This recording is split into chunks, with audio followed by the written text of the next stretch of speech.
In case you haven't logged into the game for the last 20 hours, and I mean, who doesn't log into the game for 20 hours? Are you crazy? We're all addicted. We look at this thing like every 20 minutes. But now that we've had like 20 minutes to reflect on the changes to Mightiest Governor, we've put together some charts and tables and predictions around what the future of Mightiest Governor and Wheel of Fortune will be and what commanders you can plan for. Because before, you could plan. And now, what the? I have no clue.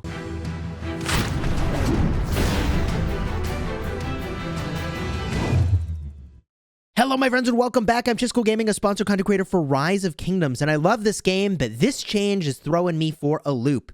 In case you were living under that rock, or you hadn't tapped the Mightiest Governor tab, that would also be a reason why you hadn't seen this. The Mightiest Governor commanders changed, and now it is commanders, plural. You get to pick from 3. Now, a lot of people were a little bit distressed because they got the impression that we'd be able to pick any commander. What gave them that impression? I mean, it's literally here in the Ninja patch notes that were sent like 2 or 3 times, which say, in order to enable more governors to recruit powerful late-stage commanders, in order to promote a more balanced gaming environment, we're adjusting the pace of commander acquisition at the end of KVK Season 3. Now, once a kingdom finishes Lost Kingdom Season 3, they can choose which commander sculptures they will receive as rewards following Mightiest Governor and Wheel of Fortune events. So this is where everybody had this high as the sky expectation of I get to pick what I want and got really brought back down to earth with actually it's pick from these 3. Hope you wanted one of those 3 because if you didn't, GG. And let's talk about that for a moment because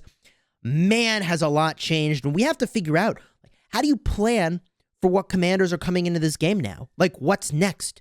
We need a schedule, baby. I need to know how I'm going to be spending, like thousands of dollars worth of things in game to figure out what would be the best approach. So to that end, I made y'all a chart. Let me put it on the screen, shall we? This chart represents my prediction for what we might see for the future of Mightiest Governor and Wheel of Fortune. And I have no inside information here. I'm just guessing, okay? Just to be clear, this is Chisgule's best guess. But let me tell you something. Do you think it is a coincidence? It can't, let me word that differently. It cannot possibly be a coincidence that the 3 commanders we see for the Mightiest Governor are Attila, Chandragupta, and Saladin, all cavalry commanders. I mean, if the Mightiest Governor and Wheel of Fortune were going to be random commanders, which would be terrifying, I don't know how you would plan anything. And by the way, like the whole premise of my YouTube channel is around the fact that like you can plan for this game and that planning gets you value. That's like 90% of what I do here, right? So it will be a little bit weird if they've removed the order to this event entirely and it's just, random Mightiest Governor commanders, random Wheel commanders, and like maybe your kingdom will get lucky, maybe your kingdom won't if you needed something, because there were a whole bunch of kingdoms that were on the verge of getting meta commanders, by the way. And let me just go back to this Mightiest Governor thing. They were on the verge of getting Zenobia or Theodora or Nebuchadnezzar. And then they get sent back to the Stone Age with Chandragupta, Saladin, and Attila. Oh, man. I mean, some of these kingdoms really needed these new commanders, particularly for the competitions coming up, the Osiris League. And instead, they've got this. So my bigger concern, and I'll flash that diagram back onto the screen, is that if the Wheel commanders correspond 100% with the Mightiest Governor commanders, I expect we're going to have a cycle following how these commanders were released into the game. That's my theory. So there is the 100% randomness theory, which I don't know how to help you if that's the case.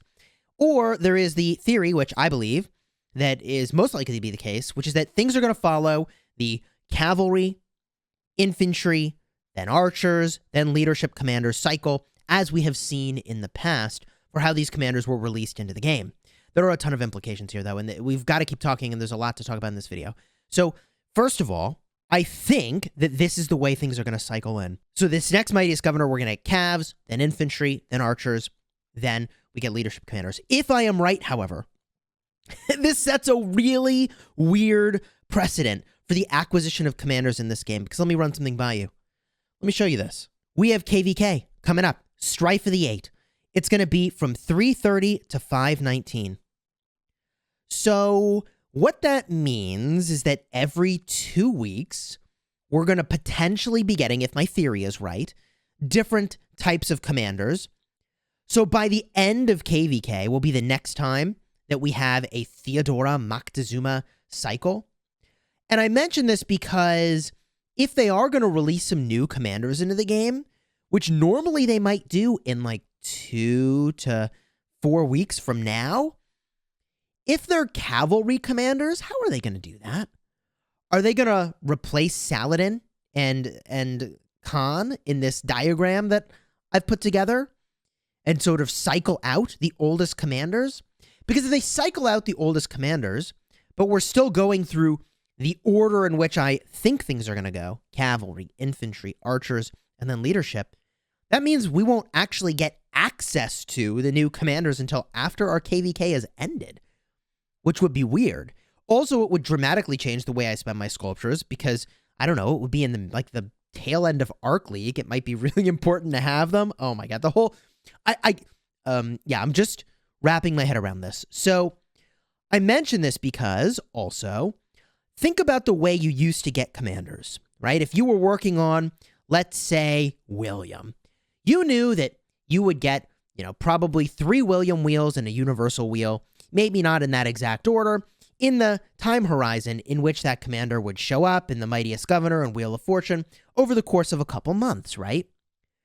Well, if the New World Order does go, as I think it will, from Cavs to infantry to archers to leadership commanders, that means that if you want to max a wheel commander, you're going to only get their wheel once every 2 months? Could that be right? Once every 2 months? I mean, for the progression of my account, it was way better. When a new commander would show up, I could work on them for 4 or 5 or 6 Mightiest Governor cycles and wheel cycles, and then I could move on with my life and then expertise them, not feeling guilty that, I've put universal sculptures into a commander I could have gotten a high-value leveraged way from something like a Wheel of Fortune. Why do I say high-value leveraged? Because Wheel of Fortune is generally like a 2-to-1 or better value for converting your gems into value. That's based a little bit on VIP shop prices, but that doesn't even include all the tiered rewards you get. I mean, the Wheels of Fortune are a great way to convert gems to value, in case you were wondering. Specifically, the specific commander wheels. So if that's different moving forward, I mean, I've just got to wrap my head around it taking like a year to max a commander using the Wheel of Fortune now, whereas before, in like 2 months, I would have spun the wheel the number of times I needed to do it, and then I could max the commander or not if I wanted to, or if I was skipping them, and I guess it doesn't matter.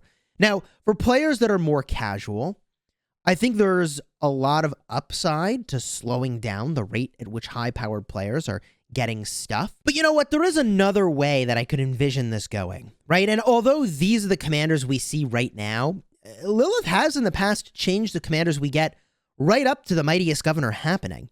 So these commanders could change. And what I would have expected if they're going to do pick 3 is that they would pick the last 3 commanders that we've gotten into the game. That way you could pick from among the most recent stuff. That to me made a lot of sense if they were going to go this pick 3 route, which is not the impression I have gotten from the patch notes to this point in time. But the pick 3 route, if they had gone that way, would have been pretty compelling. It would have been Moctezuma, which I get that most people don't think he's particularly strong. Then it also would have included Nebuchadnezzar, who's an exceptional commander, right? That would have been fantastic.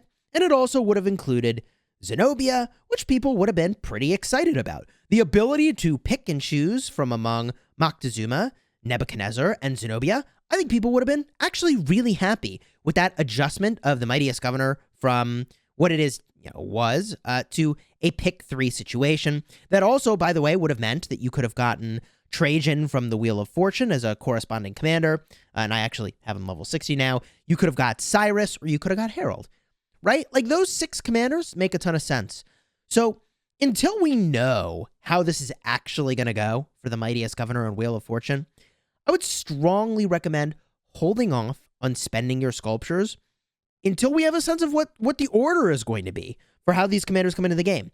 And what I will also say that could completely throw this whole thing for a loop, and maybe this all is fine, pending our understanding of how the Legendary Tavern is going to work That also, by the way, was in the patch notes. If I go scroll way down and try to find the patch notes again, they added a legendary tavern which will be available in Kingdom versus Kingdom.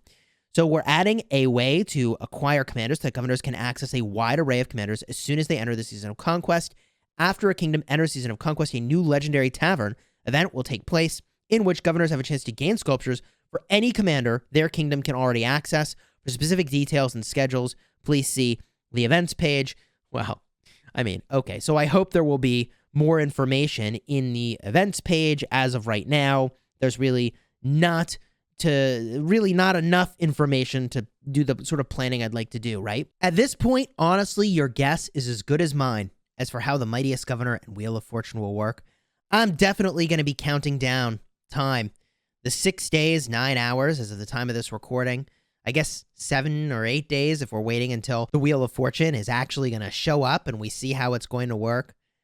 I'm hoping that perhaps we'll see a shift in these commanders. I'll be honest, at this stage, it's really hard to advise where to spend sculptures and when to spend them, depending on how much you wanted to do the Wheel or the Mightiest Governor event, because I just don't know what's coming next.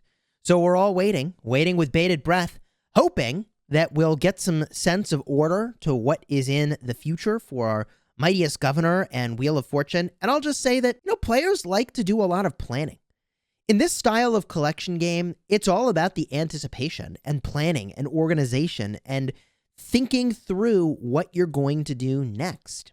And at this moment in time, unlike any other in Rise of Kingdoms, it's hard to know what's going to happen next. If you enjoyed this video, do me a huge favor, throw a like on here and leave some comments down below with your predictions for what the order of commanders is going to be moving forward for Rise of Kingdoms and the Mightiest Governor and Wheel of Fortune. I'm so hopeful that at least there'll be a universal Wheel of Fortune option if we are not able to use any of the other 3 commanders that have come from the Wheel of Fortune in that particular cycle, because there's a real argument to be made that if you wanted to spin every wheel, even if it's just for a little bit of value, right?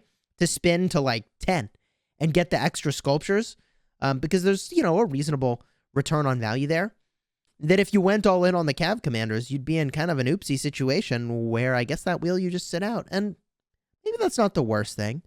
But there's definitely going to be some adjustment here.